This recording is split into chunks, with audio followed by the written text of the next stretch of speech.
नमस्कार.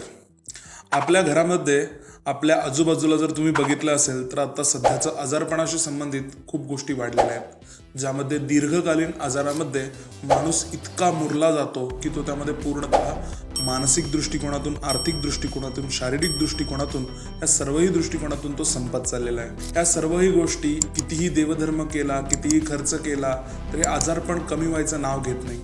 हे आजारपण जे आहे ते वाढतच जातं. आपल्या घरामध्ये आपण बऱ्याच वेळेला असं बघतो की प्रत्येकजण काही ना काही कारणास्तव आजारी आहे. अशा समस्या ज्या ज्या लोकांना आहेत त्यांच्यासाठी एक रामबाण उपाय म्हणजे धन्वंतरी याग. धन्वंतरी म्हणजे कोण? धन्वंतरी म्हणजे जे देवांचे वैद्य सांगितलेले आहेत अश्विनी कुमार, त्यांची उपास्य देवता म्हणजे धन्वंतरी असं सांगितलेलं आहे.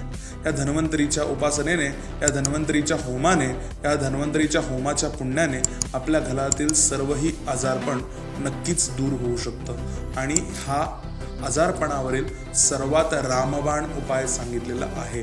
याचे फरक आपल्याला 90 दिवसापर्यंत दिसून येतात. नमस्कार, मी तेजस प्रिया प्रसाद जोशी रिप्रेझेंट करतोय श्रीविद्या वास्तूला.